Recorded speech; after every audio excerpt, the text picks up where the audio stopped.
Hello மக்களே, எப்படி இருக்கீங்க? இன்னைக்கு நம்ம அசோகா அல்வா எப்படி பண்ணுறோன்றத பார்க்கலாம். நான் ஒரு வாட்டி கோயிலுக்கு போயிருக்கும்போது இந்த பிரசாதமாக கொடுத்தாங்க. எனக்கு ரொம்ப பிடிச்சிருந்தது. ஸோ ட்ரை பண்ணி பார்க்கலான்ட்டு வீட்டில் ட்ரை பண்ணேன். நம்ம எப்படி பண்ணலான்றத பார்க்கலாம் வாங்க. இதுக்கு தேவையான பொருட்கள்: பாசிப்பருப்பு வேக வச்சு எடுத்து வச்சுருக்கேன், 1 கப் எடுத்துக்கோங்க. ப்ரெஷர் குக்கரில் ஒரு 3-4 விசில் எடுத்து நல்லா மசிச்சு எடுத்து வச்சுருக்கேன். அப்புறமா 1/2 கப் சர்க்கரை. உங்களுக்கு இன்னும் கொஞ்சம் சுகர் வேணும்னா எக்ஸ்ட்ரா போட்டுக்கலாம் நீங்கள்.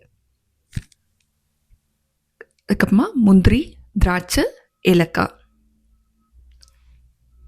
நெய். நான் வந்து 1/4 கப் எடுத்திருக்கேன். வேணுன்றது போது யூஸ் பண்ணிக்கலாம் நம்ம. அப்புறமா பிஞ்ச் ஆஃப் ஆரஞ்சு கலர், இது ஆப்ஷனலுங்க, வேணும்னா போட்டுக்கோங்க. இப்போ ஒரு கடாயில் நெய்யை விட்டுடலாம். நெய்யை விட்டுட்டு முந்திரி போட்டு நல்லா பொன்னிறமாக வறுத்து எடுத்துக்கலாம்.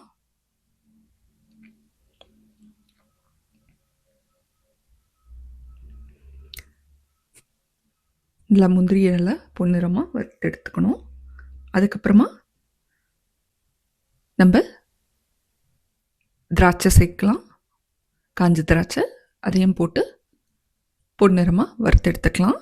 இதை தனியாக எடுத்து வச்சுக்கோங்க. இப்போது அதே கடாயில் கொஞ்சம் நெய் விட்டு நம்ம மசிச்சு வச்சுருக்கோம் இல்லைங்களா பாசிப்பருப்பு, அதை போட்டு நல்லா அந்த நெய்லே வதக்குவோம். பாருங்க, இதில் தண்ணி இருக்கக்கூடாது, நல்லா மசிச்சு எடுத்து வச்சுருக்கேன்.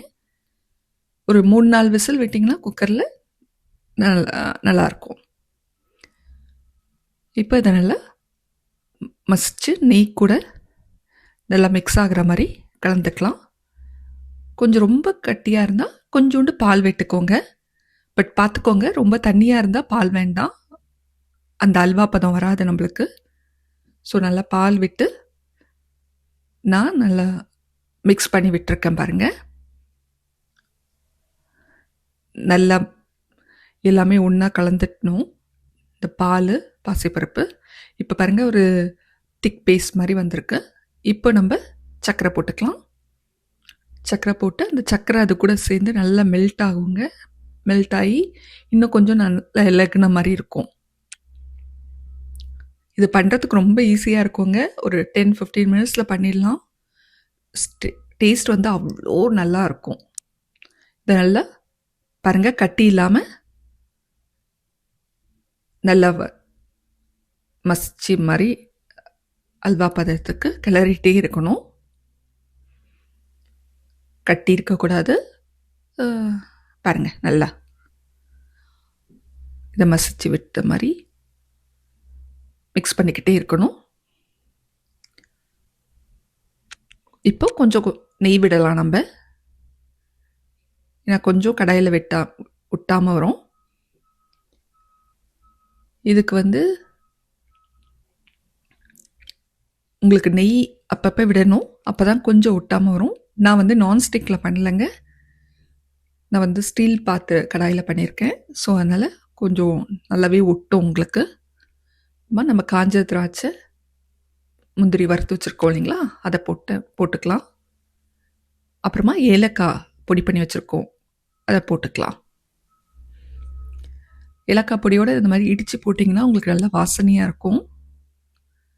இப்போது இன்னும் கொஞ்சம் நெய் விடலாம். உங்களுக்கு ஆப்ஷனல் தான், நீங்கள் நான்ஸ்டிக்கில் பண்ணிங்கன்னா நெய் வந்து பிரிஞ்சு வந்துடும். நான் நான்ஸ்டிக்கில் பண்ணலைங்க, நான்ஸ்டிக்கில் பண்ணால் நெய் கொஞ்சம் கம்மியாக இருக்கும். பட் நான் ஸ்டீல் கடாயில் பண்ணியிருக்க தொட்டு கொஞ்சம் நெய் ஜாஸ்தி விட்டுக்கலாம் நம்ம. இதை நல்லா கலரி விட்டுகிட்டே இருக்கலாம். இப்போ பாருங்கள், கலர் நல்லா பிரைட் எல்லோவாக இருக்குது நம்மளுக்கு. இப்போ வேணும்னா நீங்கள் ஆரஞ்சு கலர் போட்டுக்கலாம், அப்படி இல்லைனா இந்த எல்லோ கலர்லேயே விட்டுடலாம், பருப்போட நேச்சுரல் கலர்லேயே. பட் நான் கொஞ்சம் கலராக இருக்கட்டும்ன்றதுக்காக கொஞ்சமாக ஆரஞ்சு கலர் பொடி கலந்துருக்கேன். உங்களுக்கு வேணும்னா எல்லோ கலர் பொடியும் கலந்துக்கலாம். ஸோ பாருங்கள், உங்களுக்கு நல்ல அப்படி கலர் ரொம்ப அழகாக இருக்குது. இப்போ நல்லா மிக்ஸ் பண்ணிக்கலாம். நல்லா கலரிக்கிட்டே இருங்க. பாருங்கள், அடி பிடிக்கும். உங்களுக்கு இந்த ஸ்டேஜில் இன்னும் கொஞ்சம் நெய் விடணுன்னாலும் நம்ம நெய் விடலாம். நல்லா க்ளாஸியாக இருக்க பாருங்க டெக்ஸ்சரு. அதை எடுத்து நீங்கள் கரண்டியில் விட்டிங்கன்னா அது அப்படியே கீழே விழணும். இன்னும் கொஞ்சம் நான் நெய் கலக்கிறேன்.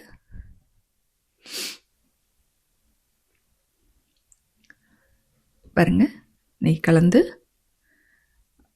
நெய் விட்ட நெய் இன்னும் கொஞ்சம் பாருங்கள் அழகாக நல்லா ஷைனியாக இருக்குது பார்க்குறதுக்கே.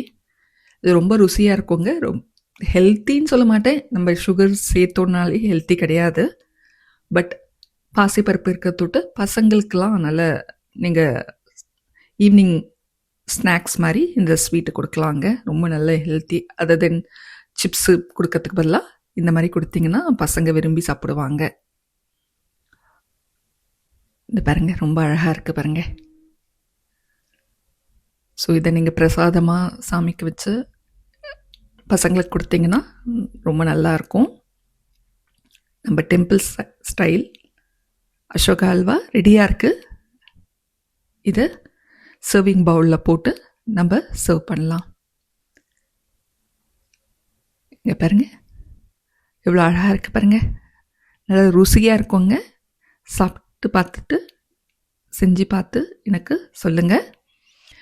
என் சேனல் பிடிச்சிருந்ததுன்னா லைக் பண்ணுங்கள், ஷேர் பண்ணுங்கள், சப்ஸ்கிரைப் பண்ணுங்கள்.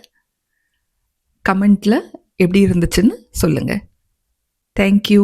நன்றி. வணக்கம்.